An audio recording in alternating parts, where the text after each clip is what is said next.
नमस्कार विद्यार्थी मित्रांनो. तर जसं की सर्वांना माहितीच आहे, सीईटी सेलने एक नुकतीच नोटिफिकेशन जाहीर केलेली आहे आणि त्या नोटिफिकेशनच्या आधारावर आपल्याला कळालेलं आहे की रजिस्ट्रेशन आता लवकरच सुरू होणार आहे. परंतु रजिस्ट्रेशनच्या अगोदर आपल्याला काही महत्त्वाच्या गोष्टी करायच्या आहेत. ते म्हणजे आधार ऑथेंटिकेशन, अपार आयडी काढायचं आणि डिसॅबिलिटी सर्टिफिकेट काढायचं आहे. परंतु सर्वांच्या मनामध्ये एक प्रश्न आहे की अपार आयडी नेमकं काय आहे? So welcome back to CET by global online channel. आजच्या व्हिडिओमध्ये आपण बघणार आहोत अपार आयडी काय आहे, अपार आयडी कसं काढायचं आहे, स्टेप बाय स्टेप पद्धत याच्यामध्ये कशी असणार आहे आणि याचं पीडीएफ आपल्याला कसं डाउनलोड करायचं आहे. कारण रजिस्ट्रेशन करण्यासाठी अपार आयडी कंपल्सरी आहे असं सीईटी सेलने नोटिफिकेशनच्या द्वारे सांगितलेलं आहे. त्यामुळे सर्वांनी हा व्हिडिओ शेवटपर्यंत बघायचा आहे. या व्हिडिओमधून तुम्हाला पूर्ण सोल्युशन मिळणार आहे अपार आयडी बद्दल. पुढे जाण्याआधी अत्यंत महत्त्वाची गोष्ट तुम्हाला सांगू इच्छितो. तुम्ही जर येणाऱ्या MBA CET 2026 साठी प्रिपरेशन करत आहात आणि तुम्हाला बेस्ट कॉलेजमध्ये ॲडमिशन घ्यायचं असेल, तर तुमचा पर्सेंटाईल हाय असणं गरजेचं आहे. त्यासाठीच तुमच्या प्रिपरेशनला बूस्टअप करण्यासाठी ग्लोबल ऑनलाईन घेऊन आलेला आहे MBA CET 2026 कंप्लीट कोर्स, ज्यामध्ये तुमची पूर्ण तयारी करून घेतली जाणार आहे. तुमचा पूर्ण सिलेबस लाईव्ह सेशनच्या अंतर्गत कव्हर केला जाणार आहे. तेही मराठी आणि इंग्लिश या कंबाईन लँग्वेजमध्ये आपले इंटरॅक्टिव्ह सेशन्स असणार आहेत. बघा, लाईव्ह सेशनची एक खासियत आहे, तुम्हाला लाईव्ह इंटरॅक्शन करता येतं. काहीही डाऊट असेल तर तुम्हाला लाईव्ह विचारता येतं आणि काही कारणास्तव जर तुमचा लाईव्ह सेशन मिस झालाच तर तुम्हाला त्याचं रेकॉर्डेड सेशन सुद्धा मिळणार आहे, जेणेकरून तुमचं प्रिपरेशन कुठेही थांबणार नाही. तुमचं लाईव्ह आणि तुमचं रेकॉर्डेड या सेशनच्या द्वारे प्रिपरेशन कंटिन्यू राहील.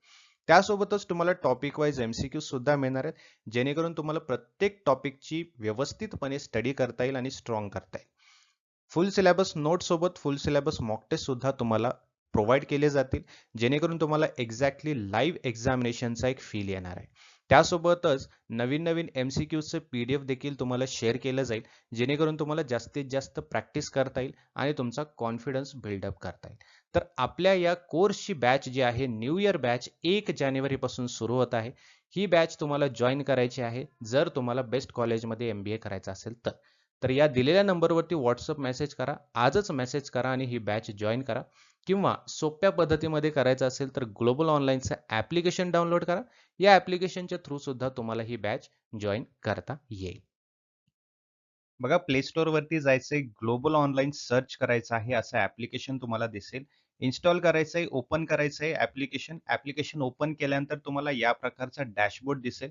डॅशबोर्डमध्ये बघा, एकदम खाली या ठिकाणी स्टोअर सेक्शन आहे. स्टोअर सेक्शनवर क्लिक करायचं आहे. या डॅशबोर्डमध्ये तुम्हाला सर्च बॉक्स दिसेल. सर्च बॉक्समध्ये तुम्हाला सर्च करायचंय MBA CET. हा कोर्स तुम्हाला दिसेल. त्या कोर्सवरती क्लिक केल्यानंतर तुम्हाला खाली ऑप्शन दिसेल की जॉइन द कोर्स. जॉइन करायचं आहे आणि प्रिपरेशनला स्टार्ट करायचं आहे. एकदा का तुम्ही जॉइन केलात, मग तुम्हाला कंटेंट फोल्डर तिथे समोरच दिसेल. त्या कंटेंट फोल्डरमध्ये सर्व मटेरियल जे आहेत तुम्हाला तिथे दिसतील आणि आपले जे लाईव्ह सेशन्स आहेत, ज्यामध्ये तुमचं पूर्ण तयारी केली जाणार आहे, ते लाईव्ह सेशन सुद्धा ॲपमध्ये तुम्हाला दिसून येतील. तर विद्यार्थी मित्रांनो, डिजी लॉकर ही एक वेबसाईट आहे, digilocker.gov.in. या वेबसाईटवरती तुम्हाला जायचं आहे. आता सविस्तर सर्वांनी फोकस करून बघायचं, मी काय काय स्टेप्स करणार आहे. त्याच सिमिलर स्टेप्स तुम्हाला करायचे आहेत आणि तुमचा अपार आयडी तुम्हाला काढून घ्यायचा आहे. पहिली गोष्ट तर तुम्हाला लॉग इन करावं लागेल. लॉग इन किंवा रजिस्टर करावं लागेल, राईट. त्यानंतर तुम्हाला काय करायचं आहे बघा, एक तुमचा मोबाईल नंबर असेल, ठीक आहे. त्या मोबाईल नंबर तुम्हाला तिथे टाकायचा आहे आणि लॉग इन करून घ्यायचं आहे. लॉग इन केल्याच्या नंतर तुम्हाला एक असं डॅशबोर्ड तुम्हाला दिसेल डिजी लॉकरचा, ठीक आहे. राईट साईडला तुम्हाला तुमचं लॉग इन केल्यानंतर तुमचा इमेज वगैरे तुमचा फोटो दिसेल तुम्हाला. त्यानंतर तुम्हाला काय करायचं बघा, लेफ्ट साईडला जो तुम्हाला एक लिस्ट दिसत आहे, त्यामध्ये सर्च डॉक्युमेंट्समध्ये जायचं आहे, ठीक आहे. सर्च डॉक्युमेंट्समध्ये गेल्यानंतर इथे एक सर्च डॉक्युमेंट आहे, तिथे तुम्हाला काही नाही, फक्त अपार लिहायचं आहे, ठीक आहे. एकदा अपार लिहून तुम्ही सर्च वरती क्लिक केलं की अकॅडमिक बँक ऑफ क्रेडिट असं तुम्हाला दिसेल, त्यावरती क्लिक करा. अपार आयडी म्हणून तुम्हाला एक ऑप्शन दिसेल. या ठिकाणी तुम्हाला हे सर्व डिटेल्स भरायचे आहेत. पहिलं तर तुमचं नाव ॲज पर आधार कार्डनुसार, आधार कार्डवरती जसं नाव आहे तसंच तुम्हाला तिथे भरायचं आहे. त्यानंतर डेट ऑफ बर्थ तुमची जे आधार कार्डवरती आहे तेच भरायचं आहे. जेंडर लिहायचं, मेल फिमेल जे असेल ते.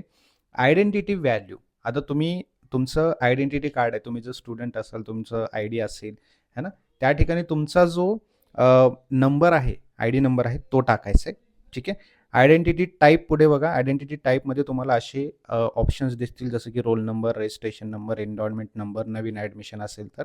ठीक आहे. यापैकी काही असेल तर तुम्ही टाकू शकता. तुम्ही जर एक्झामिनेशन देणार असाल तर त्याचा रोल नंबर वगैरे तुम्हाला टाकायचा आहे किंवा रजिस्ट्रेशन नंबर टाकायचा आहे. ठीक आहे. त्यानंतर ओके करायचं आहे.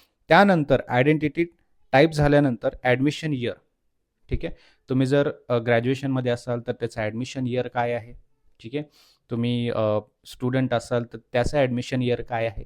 ते ॲडमिशन इयर व्यवस्थितपणे तिथे टाकायचं आहे आणि क्लिक करून ओके करायचं आहे. ठीक आहे. फॉर एक्झाम्पल समजा तुमचं 2023 असेल तर तिथे क्लिक करायचं आणि ओके करायचं. ठीक आहे. तर आय एम स्टुडंट ॲट असं एक ऑप्शन तुम्हाला दिसेल. याचा अर्थ काय की तुमची युनिव्हर्सिटी कुठली आहे किंवा तुमचं बोर्ड कुठलं आहे. फॉर एक्झाम्पल बघा तुमची मुंबई युनिव्हर्सिटी असेल तर मुंबई युनिव्हर्सिटी तुम्ही टाकू शकता. ठीक आहे. डी वाय पाटील मुंबई किंवा Indian Institute of Management Mumbai, right. त्याप्रमाणे असं तुमचं मुंबईचं असेल किंवा युनिव्हर्सिटी ऑफ मुंबई असेल तर युनिव्हर्सिटी मुंबईला क्लिक करून सिलेक्ट करायचं आहे. हे सर्व फिलअप झाल्यानंतर तुम्हाला काय करायचं आहे तर गेट डॉक्युमेंटवरती क्लिक करायचं आहे. गेट डॉक्युमेंटवरती क्लिक केल्यानंतर तुम्हाला तुमचा अपार आय डी जो आहे तो दिसेल. ठीक आहे. हा अपार आय डी तुम्हाला रजिस्ट्रेशनसाठी लागणार आहे. अशा प्रकारे तुम्हाला अपार आय डी काढायचं. हे सर्व स्टेप्स करून तुम्हाला अपार आय डी मिळाला. अपार आय डीच्या मध्ये तुम्हाला एक आय डी असतो, एक आय डी नंबर असतो. ठीक आहे. तो नंबर तुम्हाला ॲडमिशनमध्ये लागणार आहे. ठीक आहे. सो या सर्व स्टेप्स फॉलो करा. अपार आय डी काढून घ्या. तुम्हाला रजिस्ट्रेशनमध्ये काहीही अडचण येणार नाही. आणखीन काहीही डाऊट असेल तर कमेंट बॉक्समध्ये लिहा. पुढच्या सेशनमध्ये मी तुम्हाला त्याचं सोल्युशन देईन.